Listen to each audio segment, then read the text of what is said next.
Sua mãe já te assustou falando do bicho-papão quando você era pequeno? Já ouviu falar sobre o chupa-cabra em algum programa de TV ou jornal dos anos 90? Confira agora essas e outras lendas urbanas aqui. Olá, meu nome é Luiz Vian, você está no canal Dexter Responde.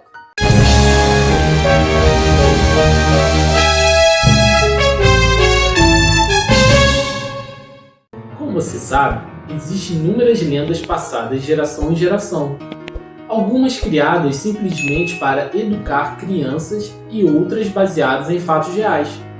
Hoje trago para você mais uma lista das lendas urbanas brasileiras baseada em fatos reais, parte 2.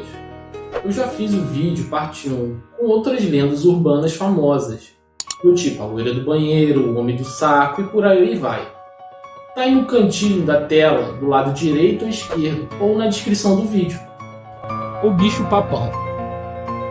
Como você já deve saber, o bicho-papão seria um monstro de aparência assustadora, que se esconde embaixo da cama ou dentro do armário de crianças desobedientes, para assustá-las durante a noite. Dizem que o monstro também devora as crianças mal-criadas, daí o nome papão. Essa lenda é muito popular em todo o mundo, embora tenha alterações no nome, sendo chamada também de El Cucuy na Espanha e Bugman na Inglaterra. O que poucos sabem é que, apesar de aparentemente a lenda ter caráter meramente educativo, há uma inspiração real na sua criação. O verdadeiro bicho-papão foi um serial killer norte-americano chamado Albert Fish. Ele sequestrava, torturava, matava e comia a carne das vítimas, que em sua maioria eram crianças. O louco foi julgado e condenado à morte em 1935, servindo de inspiração para a criação da lenda, tamanha crueldade com que tratava as suas pequenas vítimas. O bebê-diabo.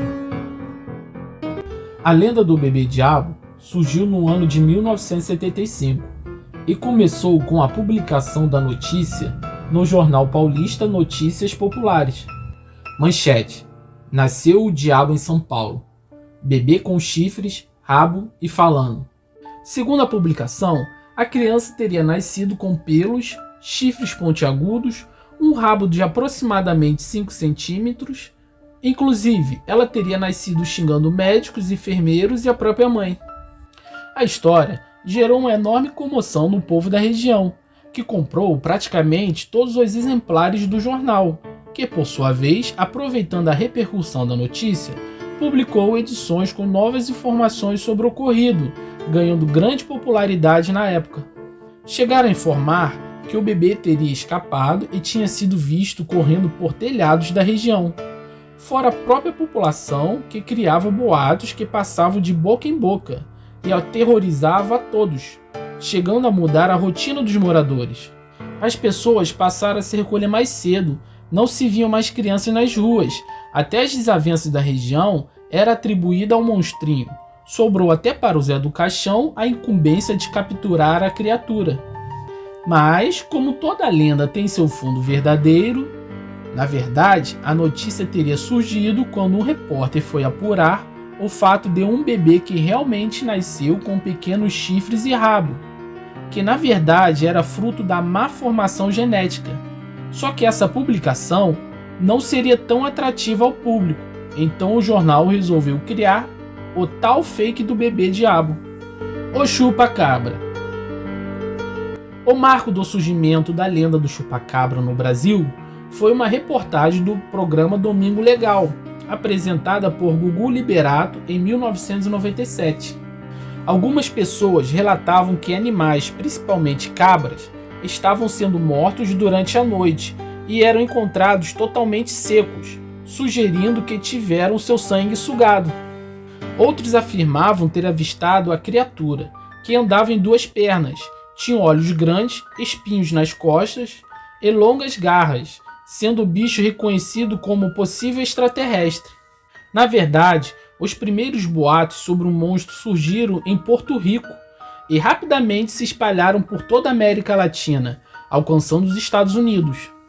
Eram as primeiras fake online, já que se popularizaram nos primórdios da internet. No início dos anos 2000, finalmente a origem da lenda foi revelada.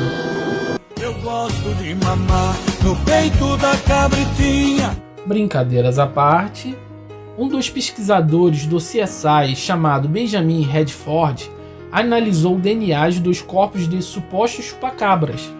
Ele chegou à conclusão de que os bichos não passavam de coiotes e lobos sarmentos, o que provocava a aparência monstruosa relatada pelas pessoas.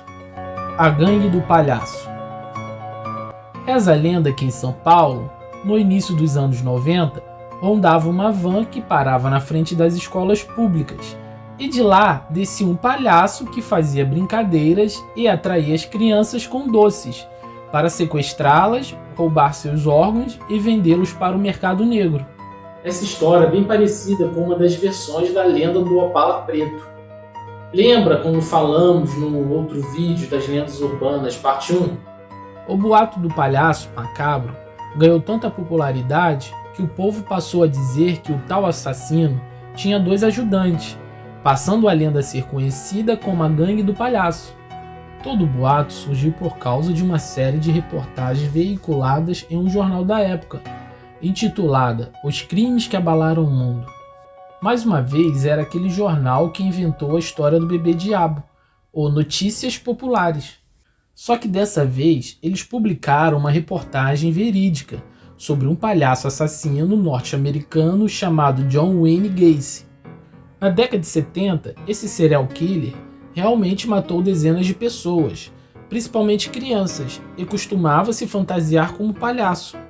Mas é claro que o jornal mais uma vez se aproveitou da situação e acabou dando uma incrementada nos fatos, ajudando a popularizar ainda mais o boato da Gangue do Palhaço. ET de Varginha. O caso do ET de Varginha em Minas Gerais ficou conhecido em todo o país nos anos 90, e com certeza você já deve ter ouvido falar como o caso mais famoso da ufologia brasileira. Tudo começou em 1996, quando o programa Fantástico da Rede Globo transmitiu uma reportagem sobre possíveis aparições de OVNIs no Brasil, relatando que 3 garotas teriam visto uma criatura de 1,60 m que andava sobre 2 pernas, era magro e cabeçudo. Foi informado também que o exército havia capturado sigilosamente o corpo de um ET encontrado na mesma cidade de Varginha, Minas Gerais. Toda essa situação gerou investigações por parte do governo para apurar o que teria de fato ocorrido, já que o exército negava qualquer tipo de captura do ser extraterrestre. Chegaram à conclusão de que as garotas teriam se confundido e, na verdade, teriam visto um homem que morava na região e tinha problemas mentais, tendo o costume de ficar agachado, sujo e catando objetos do chão, como foi relatado pelas testemunhas. Realmente o povo tem muita imaginação para criar lendas. Mas como vimos, sempre existe algumas inspirações reais no surgimento dos mitos. Até hoje é assim. Sempre vão surgindo novos boatos que, de tanto passarem de boca em boca, acabam se tornando verdadeiras lendas urbanas. Se você gostou do vídeo, deixe um like, se inscreva no canal, visite a gente no Instagram. Vou me despedindo por aqui e esse é mais um vídeo do canal Dexter Responde.